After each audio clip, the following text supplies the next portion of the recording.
ಎಲ್ರಿಗೂ ನಮಸ್ಕಾರ. 10ನೇ ತರಗತಿ ಗಣಿತ ಪಠ್ಯಪುಸ್ತಕದಲ್ಲಿ ವಾಸ್ತವ ಸಂಖ್ಯೆಗಳು ಅಧ್ಯಾಯದಲ್ಲಿ ಬರುವಂತಹ ಈ ಕ್ರೀಡಾಂಗಣದ ಪ್ರಶ್ನೆ ಏನಿದೆಯಲ್ಲ, ಇದೇ ಪ್ರಶ್ನೆಗೆ ಹೋಲುವ ಒಂದೆರಡು ಪ್ರದರ್ಶನಗಳನ್ನು ನಮ್ಮ ವಿದ್ಯಾರ್ಥಿಗಳು ಇಲ್ಲಿ ಆಟ ಆಡ್ತಿದ್ದಾರೆ. ಬನ್ನಿ ನೋಡೋಣ. ಮಕ್ಕಳೇ, ನಿಮ್ಮ ಪುಸ್ತಕದಲ್ಲಿರುವ ಸಮಸ್ಯೆ ಥರನೇ ಇಲ್ಲೊಂದು ಆಟವನ್ನು ಸೆಟ್ ಮಾಡಿದ್ದೀವಿ.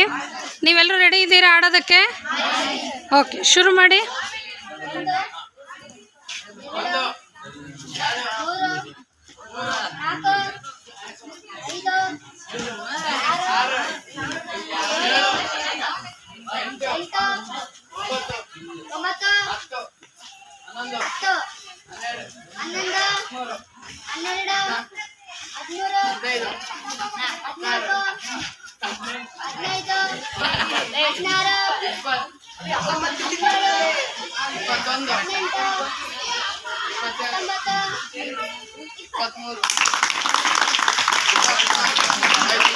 ಇಲ್ಲಿ ನೀವು ಗಮನಿಸಿರ್ಬೋದು,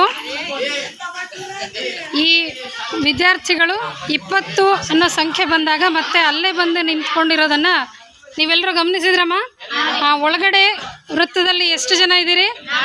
ಹೊರಗಡೆ ವೃತ್ತದಲ್ಲಿ ಎಷ್ಟು ಜನ? 10. 4 ಮತ್ತು 10 ಈಗ ಲಸ ಎಷ್ಟು ಬಂತು? 20. ಕ್ಲಾಪ್ಸ್ ಹಾಕ್ರಿ. ಇಲ್ಲಿ ಹುಡುಗರು ಅದೇ ಆಟವನ್ನು ಆಡ್ತಾ ಇದ್ದಾರೆ. ಒಳಗಡೆ ಎಷ್ಟು ಜನ ಇದ್ದೀರಿ?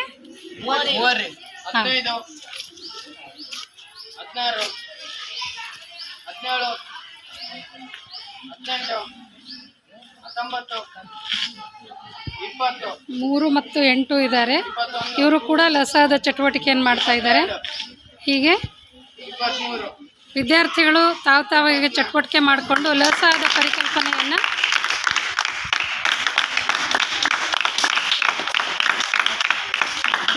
ಪರಿಕಲ್ಪನೆಯನ್ನು ಸುಲಭವಾಗಿ ಆಟದಿಂದ ಪಡೆದುಕೊಳ್ಬೋದು. ಒಳಗಡೆ ಎಷ್ಟು ಜನ ಇದ್ರಿ? ಹೊರಗಡೆ 8 3 8 ಮತ್ತು 3 ಲಸ ಎಷ್ಟಾಯಿತು?